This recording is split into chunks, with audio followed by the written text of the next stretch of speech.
60 రోజుల్లో మీతో ఇంగ్లీష్ అద్భుతంగా మాట్లాడిస్తాం. వెంటనే కాల్ చేసి జాయిన్ అవ్వండి. ప్రముఖ గాయని కల్పన ఆత్మహత్య యత్నానికి సంబంధించినటువంటి వార్త ఇప్పుడు సంచలనంగా మారింది. నిజాంపేటలోని ఒక ప్రైవేట్ హాస్పిటల్లో కల్పన చికిత్స కొనసాగుతున్న ఆమెకి ప్రస్తుతం ఆమె వెంటిలేటర్ పైన సీరియస్ కండిషన్లో చికిత్స కొనసాగుతుంది. హాస్పిటల్ వద్ద మనం ప్రస్తుతం ఉన్న నిజాంపేట మెయిన్ రోడ్ పైన ఉన్నటువంటి శ్రీ హోలిస్టిక్ హాస్పిటల్లో ఆమెకి చికిత్స కొనసాగిస్తున్నారు. అయితే ఆమె ఆత్మహత్య చేసుకోవడానికి గల కారణాలు ఏంటి, ఆమె ఎందుకు ఆత్మహత్య యత్నానికి పాల్పడింది, దీనికి గల కారణాలు ఏంటికి సంబంధించి పోలీసులు దర్యాప్తు కొనసాగిస్తున్నారు. అయితే మధ్యాహ్నమే ఈ విషయానికి సంబంధించి అనుమానాలు వచ్చినటువంటి తన భర్త చెన్నై నుంచి ఉంటున్న బయలుదేరినట్టుగా సమాచారం తెలుస్తుంది. అయితే ఆత్మహత్య కంటే ముందే అంటే ఈమె ఇలాంటి ఆత్మహత్య యత్నానికి పాల్పడుతున్నటువంటి సమాచారం భర్తకు ముందే అందిందా అనేటువంటి ఒక అనుమానాలు కూడా వ్యక్తమవుతున్నాయి. ఎందుకంటే అతను ముందు మధ్యాహ్నమే ఇక్కడ రెస్పాండ్ కాకపోవడంతో, ఫోన్లో రెస్పాండ్ కాకపోవడంతో ఇక్కడ ఉన్నటువంటి జిల్లాలో ఉన్నటువంటి ఆ కమ్యూనిటీకి సంబంధించినటువంటి వాళ్ళకి ఇన్ఫార్మ్ చేసి తను రెస్పాండ్ కావట్లేదు అనేటువంటి సమాచారాన్ని ఇవ్వడంతో వారు వెళ్ళి డోర్ కొట్టడంతో డోర్ రెస్పాండ్ కాకపోవడంతో పోలీసులకు సమాచారం ఇవ్వడంతో పోలీసులు వచ్చి డోర్ బద్దలు కొట్టి లోపలికి వెళ్ళేసరికి ఆమె బెడ్రూమ్లో అపస్మారక స్థితిలోకి వెళ్ళిపోవడం జరిగింది. అయితే ఆమె ఫోన్ రెస్పాండ్ కాకపోవడంతో ముందే తన భర్త ప్రసాద్ చెన్నై నుంచి బయలుదేరి మధ్యాహ్నమే ఉండబుట్టిన హైదరాబాద్కి బయలుదేరడం జరిగింది. ఆ తర్వాత తలుపులు బద్దలు కొట్టిన తర్వాత ఆమె ఆత్మహత్య యత్నానికి పాల్పడింది అనేటువంటి విషయం బహిర్గతమైంది. అయితే ఆమె స్లీపింగ్ టాబ్లెట్స్ తీసుకుని ఆత్మహత్య యత్నానికి పాల్పడింది అనేటువంటి అంశం ఇప్పుడు తెరపైకి రావడంతో దీనికి సంబంధించి దర్యాప్తు కొనసాగిస్తున్నారు. ఆమె ఆత్మహత్య చేసుకోవడానికి గల కారణాలు ఏంటి, ఆత్మహత్య యత్నానికి ప్రయత్నించడానికి కారణాలు ఏంటి, కుటుంబానికి సంబంధించినటువంటి కారణాలు ఉన్నాయా లేదా వృత్తిపరమైనటువంటి కారణాలు ఏమైనా ఉన్నాయి. గతంలో ఆమెకు పలు షోలలో కూడా ఈ అంశాన్ని ప్రస్తావించారు. చాలా సందర్భాల్లో ఆత్మహత్య యత్నానికి కూడా దూరం వెళ్ళేటువంటి పరిస్థితులు కూడా నాకు వచ్చాయి, ఆత్మహత్య చేసుకుందాం అనుకున్నాను అనేటువంటి ఒక ఎమోషనల్ డైలాగ్స్ కూడా గతంలో చెప్పడం జరిగింది. అలాంటి సందర్భంలో ఇప్పుడు తాజాగా ఆమె ఎన్నికలకు అదే ప్రయత్నాన్ని కొనసాగించింది, ఆత్మహత్య యత్నానికి పాల్పడింది. ప్రస్తుతం వెంటిలేటర్ చికిత్స కొనసాగుతుంది. ఆమెకి స్లీపింగ్ టాబ్లెట్స్ మాత్రమే వేసుకున్నా, ఇంకేమైనా తీసుకుందా టాబ్లెట్స్తో పాటుగా అనేటువంటి దానికి సంబంధించిన పూర్తి స్థాయి దర్యాప్తు అయితే అంటే మెడికల్కి సంబంధించి హెల్త్ బులెటిన్ వచ్చిన తర్వాత వివరాలు తెలియాల్సి ఉంది. ఇప్పటికీ భర్త ప్రసాద్ ఎవరైతే ఉన్నారో కల్పన భర్త ఆయన హాస్పిటల్ దగ్గరకు రావడం జరిగింది. అక్కడ పోలీసులు పోలీస్ స్టేషన్ కూడా తీసుకువెళ్ళడం జరిగింది. అంటే ఇద్దరి మధ్య ఉన్నటువంటి పరస్పర విభేదాలు ఏంటి, ఎందుకు ఈ ఆత్మహత్య యత్నానికి పాల్పడింది, ఎలాంటి కారణాలు ఉన్నాయని దానికి సంబంధించి అన్వేషించేందుకు ఆయన విచారణ నిమిత్తం అక్కడ తీసుకువెళ్ళడం జరిగింది.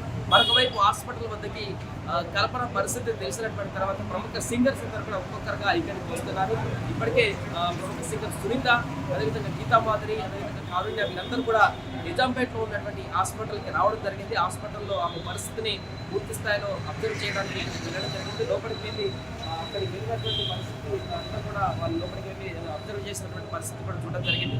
ఏదేమైనా కూడా ప్రస్తుతం హాస్పిటల్లో ఆమె పరిస్థితికి సంబంధించి హెల్త్ బులెటిన్ ఎప్పుడు వస్తుంది ఏంటి అనేటువంటి దానికి సంబంధించి కూడా అందరూ ఆసక్తిగా ఎదురు చూస్తున్నారు.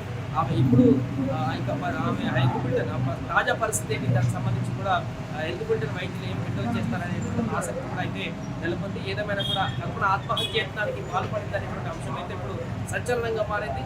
దీనికి సంబంధించి అనేక విషయాలు దర్యాప్తులో బయటపడేటువంటి అవకాశం ఉంది. ప్రస్తుతం తన భర్తను విచారణ నిమిత్తం పోలీసులు తీసుకువెళ్లి పోలీస్ స్టేషన్లో విచారణ కొనసాగిస్తున్నారు. ఆ తర్వాత విచారణ అయిపోయిన తర్వాత ఏమైనా విషయాలు బయటకు వస్తాయా లేదా.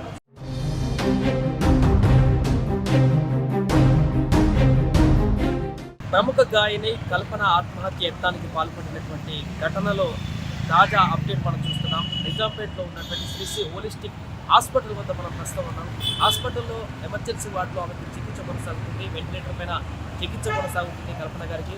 అయితే ఇక్కడ చికిత్స జరుగుతున్నటువంటి సందర్భంలోనే ప్రముఖ సింగర్స్ అందరూ కూడా కాసేపటి క్రితమే ఇక్కడికి వచ్చి లోపల తాజా పరిస్థితి ఏంటో తెలుసుకొని వైద్యులను అడిగి వారు కాసేపటి క్రితం బయటకు వెళ్ళడం జరిగింది. వారిలో ప్రముఖ సింగర్ సునీత, అదేవిధంగా గీతా మాధురి, అదేవిధంగా కారుణ్య వీరందరూ కూడా వీటితో పాటు మరికొంతమంది కూడా ఆమెతో సన్నిహితంగా ఉన్నటువంటి సింగర్స్ అందరూ కూడా ఇక్కడికి రావడం జరిగింది. వారు లోపలికి వెళ్ళి ఒక సుమారుగా అర్ధగంటకు పైగా సమయం లోపల కేటాయించి వైద్యులతో మాట్లాడి ఆమె తాజా ఆరోగ్య పరిస్థితి ఏంటనేటువంటి వివరాలు కూడా తెలుసుకొని బయటకు రావడం జరిగింది. బయట మనం వారితో మాట్లాడేటువంటి ప్రయత్నం చేసిన సందర్భంలో సునీత గారితో మాట్లాడేటువంటి చేసిన సందర్భంలో ఆమె చెప్పారు కల్పనకి ఎలాంటి ఇలా ఉన్నారో ఆమె చెప్పేసి అడిగినప్పుడు బాగానే ఉన్నారంటూ కూడా ఆమె ఒక పాజిటివ్ వర్డ్ అయితే చెప్పడం జరిగింది. దీంతో కల్పనకి లోపల పరిస్థితి విషమంగా అయితే లేదనేటువంటి విషయం అయితే మనకు స్పష్టంగా తెలుస్తుంది.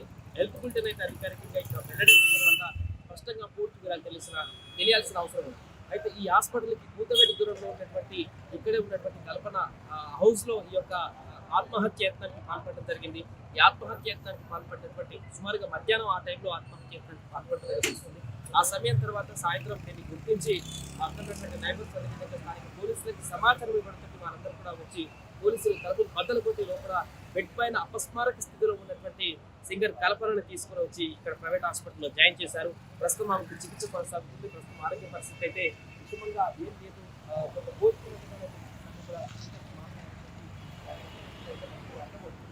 ప్రస్తుతం ఇది హాస్పిటల్ వద్ద తాజా పరిస్థితి. ఒక్కొక్కరుగా వచ్చినటువంటి సింగర్స్ అందరూ కూడా వారు లోపల పరిస్థితి తెలుసుకొని ఇప్పుడే రిటర్న్ అయ్యేటువంటి పరిస్థితి నెలకొంది. అయితే కల్పన భర్త ఎవరైతే ఉన్నారో ప్రసాద్, ఆయన విచారణ కొనసాగుతున్న సందర్భంలో ఆయన దగ్గర నుంచి ఏమైనా కొత్త ఇన్ఫర్మేషన్ ఏమైనా వస్తుందా అనేటువంటి కోణం అయితే ఇప్పుడు ఆసక్తి నెలకొంటుంది. పోలీసులు ఇక్కడికి తీసుకొచ్చి హాస్పిటల్లో చూపించిన తర్వాత పోలీస్ స్టేషన్కి తీసుకువెళ్ళడం జరిగింది. ప్రసాద్ చెన్నై నుంచి వచ్చారు. ఆయన వీళ్ళ పాప కూడా చెన్నైలో అతనితో పాటు ఉంటుంది, అక్కడ చదువుతుంటుంది అనేటువంటి విషయం అయితే స్పష్టమైంది. అయితే వీరి మధ్య గత కొంతకాలంగా ఏమైనా విభేదాలు ఉన్నాయా, గత కొంతకాలంగా వీరు దూరంగా ఉంటున్నారనేటువంటి ఒక క్వశ్చన్ అయితే ఇక్కడ రేజ్ అవుతుంది. ఎందుకంటే ఆయన చెన్నై నుంచి ఉంటున్న బయలుదేరి రావడం జరిగింది. అంటే ఇక్కడ అతను ఉండట్లేదా తనతో పాటు అనేటువంటి విషయం అయితే క్లారిటీ రావాల్సిన అవసరం ఉంది. ఈ నేపథ్యంలోనే కుటుంబ కలహాల కారణంగా ఏమైనా ఆత్మహత్య యత్నానికి పాల్పడిందా, లేకుంటే ఇంకేమైనా కారణాలు ఉన్నాయా అనేటువంటి కోణంలో అయితే దర్యాప్తు కొనసాగుతుంది. భర్తనైతే విచారిస్తున్నారు పోలీస్ స్టేషన్ తీసుకొని. ఆయన చెప్పినటువంటి ఇన్ఫర్మేషన్ ఆధారంగా ఈ యొక్క ఆత్మహత్య యత్నానికి సంబంధించి, కల్పన ఆత్మహత్య యత్నానికి సంబంధించి అయితే ఒక క్లారిటీ వచ్చేటువంటి అవకాశం ఉంది. ఇప్పుడు రాత్రి మిడ్-నైట్ ఆ విచారణ కొనసాగిన తర్వాత ఉదయం కల్లా పోలీసులు దీనికి సంబంధించి ఎలాంటి స్టేట్మెంట్ ఇస్తారు, ప్రాథమికంగా ఈ ఆత్మహత్య యత్నానికి గల కారణాలు ఏ విధంగా ఉన్నాయని వారు వివరిస్తారనే దానిపైన అయితే సర్వత్ర ఆసక్తి నెలకొంది. ఏదేమైనా కూడా ఎలాంటి ప్రమాదం అయితే లేకుండా ఆమె విషమమైనటువంటి పరిస్థితుల్లో వెంటిలేటర్ పైన చికిత్స కొనసాగుతున్నటువంటి పరిస్థితి నుంచి కొంత కోరుకొని ఆరోగ్యంగానే ఉన్నారు అనేటువంటి విషమమైనటువంటి పరిస్థితి లేదు అనేటువంటి పాజిటివ్ బట్ అయితే ఇప్పుడు సింగర్స్ బయటకు వెళ్ళినటువంటి సందర్భంలో వారు చేసినటువంటి వ్యాఖ్యల ద్వారా మనకు అర్థమవుతుంది. సో ఏదేమైనా ప్రస్తుతం హాస్పిటల్ వద్ద అయితే ఎవరు సంబంధించిన బంధువులు కానీ ఇంకొక వ్యక్తులు కానీ ఎవరు కూడా రావలేదు. అక్కడ హాస్పిటల్లో ఉన్నారు. సింగర్స్ తన కొలీగ్స్ మాత్రమే కొంతమంది వచ్చి పదవించి వెళ్ళిపోయినటువంటి దృశ్యాలు అయితే మనం చూసాం. మిగతా కుటుంబ సభ్యులు కానీ ఎవరైతే ఇక్కడ కనిపించలేదు. హాస్పిటల్ లోపల ఏం జరుగుతుందనే విషయం కూడా తెలియట్లేదు. హాస్పిటల్ వైద్యులు దీనికి సంబంధించి అధికారికమైనటువంటి హెల్త్ బిల్లును విడుదల చేస్తే ఆరోగ్య పరిస్థితికి సంబంధించినటువంటి పూర్తి వివరాలు కూడా ఇంకా తెలియాల్సి ఉంది. సుమన్ టీవీలో మీ పర్సనల్ అండ్ బిజినెస్ ప్రమోషన్స్ కోసం కింది నెంబర్కి కాంటాక్ట్ చేయండి.